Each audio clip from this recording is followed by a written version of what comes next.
Bu amaliyot qilganingizdan keyin siz qarz kreditlaringizdan 1 oyga qolmay уже qutulasiz chiqib ketasiz va bu amaliyotni juda ko'pchilik o'quvchilarim qilishgan. Hozir shu amaliyot sizlarga mutlaqo tekinga o'rgataman. Yozma ravishda bajariladi va qanaqa qilib yozish kerakligini ham o'rgataman. Shunaqaki, siz bu yerda kimdan nechta qarzingiz borligini yozib chiqishingiz kerak bo'ladi. Masalan, TBC, Anor, Payme, farqi yo'q. Kimdan bo'lsa ham qarzingizni yozib chiqasiz birinchi bo'lib. Undan keyin nechta qarz olganingizni yozasiz. Kreditmi yoki misol ham bo'lishi mumkin, misol uchun Aziza, Laziza, nizam farqi kim bo'lsa ham yozib chiqasiz xullas. Yozib olganingizdan keyin nechta pul olgansiz? Ilk 25 million. Momentda bo'lishi mumkin, nizam 30 million.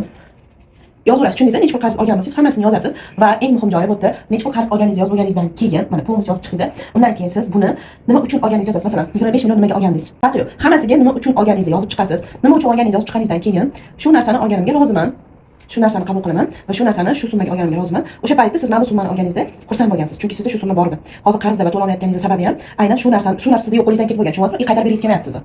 Endi buni osonlik bilan qaytaraman deyishingiz kerak. Ya'ni shu summani shu narsaga ishlatganingizga rozi bo'lishingiz kerak va qaytaraman deyishingiz kerak. Tushundingizmi? Rozi bo'lib qaytaraman. Ko'pchilik nima qiladi? Ishlab bo'ldi, qaytargim kelmayapti degan fikrda turadi. Shuning uchun ham qarz suhbatgina ko'payadi, kamaymaydi. Ko'pchilikda shu narsa bo'ladi. Lekin aslida biz mana shu narsaga olgan narsalarimizga ongimizga eslatib, davolandim, telefonim, uyimga remont qildimlarni eslatib ongimizga roziman. O'sha paytda Alloh menga shu summani yetkazdi. Endi qaytarishim uchun ham shukr qilaman. Shu summani Alloh menga yetkazadi deyishingiz kerak. Ya'ni o'zingiz ongingizga o'zingiz berishingiz kerak. O'shanda bu qarzlar tezroq so'ralishi boshlaydi. Bir oyga qolmay so'ralib ketadi.